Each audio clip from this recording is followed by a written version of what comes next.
Every time government, be it national or local, takes from one person and gives it to another, it commits the immoral act of thievery.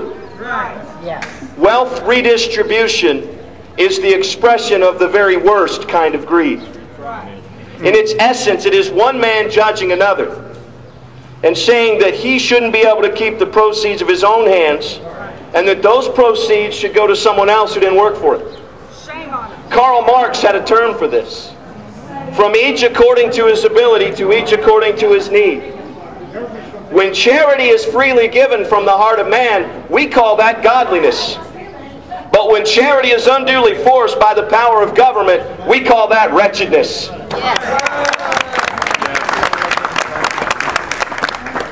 But much of what we face today is our responsibility. It's easy to rail against our legislators.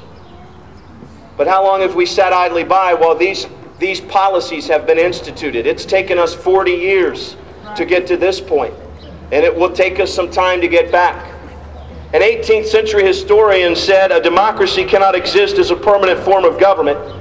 It can only exist until the voters discover that they can vote themselves a largesse from the public treasury." How long will we stand by and watch our economic freedom be destroyed by government? Enough is enough. Thank you. No longer. In Washington and here in Frankfort, our government has done everything to ensure their own incumbency and nothing to ensure our future.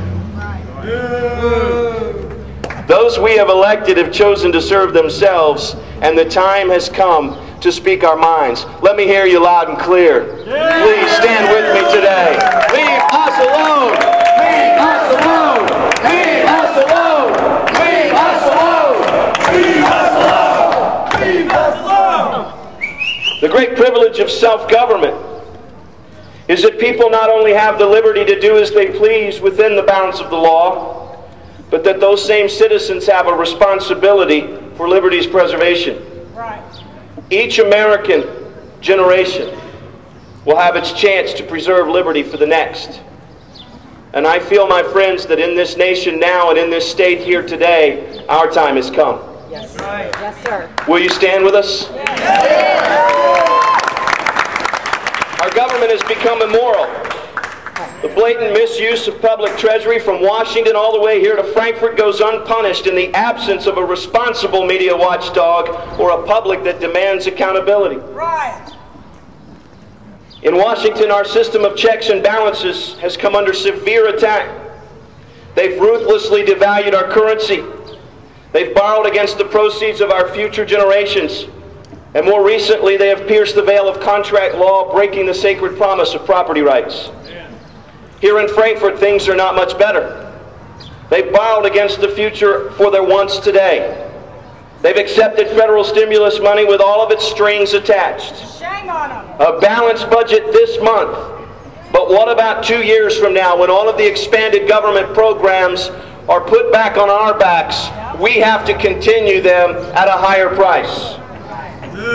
The so-called Conservative Party led the way to three, count them, 3 tax increases: cigarettes, alcohol, and gas.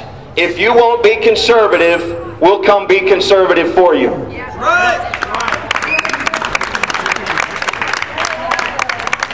But despite all this, there is still hope. I am encouraged. Yesterday, as I mentioned earlier, the governor welcomed us to his office and accepted 16,000 tea bags from you. Folks, the fact that he even entertained the idea of letting a rabble-rouser, right-wing, nut-job talk show host like me in his office was because of your voice. There is fear in the eyes of the legislature today. They know that you are aware, and they know you don't want your money spent wastefully anymore.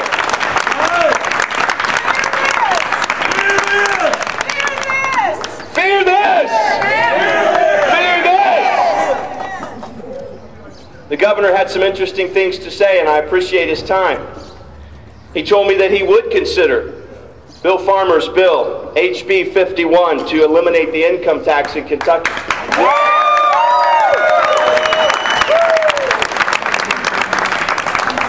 Representative Stan Lee in the State House and Senator Tom Buford in the Senate have pre-filed another state sovereignty bill for the next legislative session.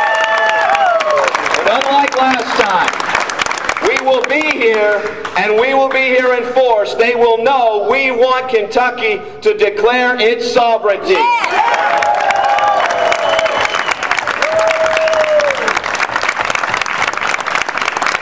These initiatives are all vital to Kentucky's future economic success and to our future freedoms.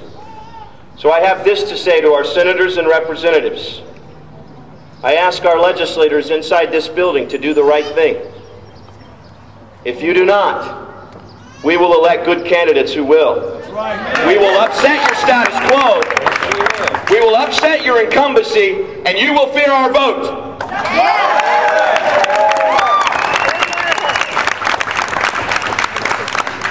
And perhaps some will say that what I'm about to say is wishful thinking.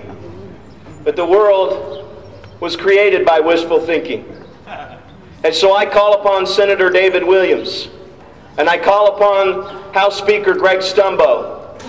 Turn out the lights in this wasteful session and go home and stop spending our money.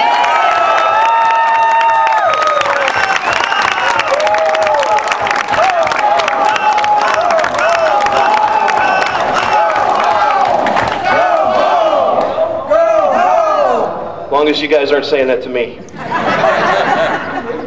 Few men in history have had the privilege of choosing the hour that fate calls upon them. Today we all get to choose that.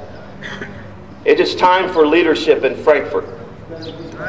Yesterday in the governor's office I presented a plan, and so I ask our legislators who will carry this forward for us on the floor where there are votes. I presented a plan for the Commonwealth Bill of Economic Rights. The Commonwealth Bill of Economic Rights includes several provisions, including two that we already have. One of them is a line item veto. The other is a balanced budget initiative.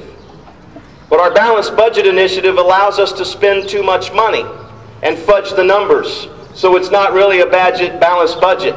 It's only balanced against the future of our proceeds. And so I asked that they would do a new one that would limit the amount the state can borrow when they overspend, and that it would be limited to a 2/3 vote of both House and Senate in the legislature, so that they will have to face our wrath before they make a decision like that. The second one is a spending limit that ties the spending that this building can do to the amount of revenue that they take in. This is common sense government. The third one, and my favorite, is a tax amendment that requires a 2/3 vote in both the House and the Senate before they raise any taxes or any fees.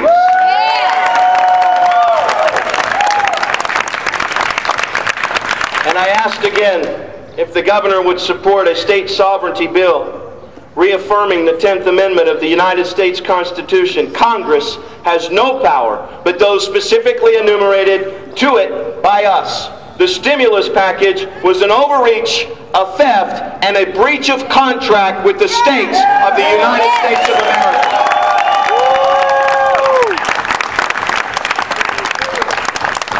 Today I am not a Republican, and I am not a Democrat. I am a proud American. I'm proud to stand with other proud Americans. But I want to tell you that I'm not going to shut up. And it is time for us to speak our minds. A long time, conservatives, people with sensibilities of smaller government, are too busy going about their daily jobs to worry sometimes about what government is doing behind their backs. And those guys in that building right there love that. But if we don't stand up now, there won't be anything left to stand up for. And so it is time for conservatives to stop being pushed around. Stop letting them call us names in the mainstream media. It's time for us to stand up for ourselves, speak our mind, tell our opinion, no matter how contentious it is. It's time for us to tell them to leave us alone.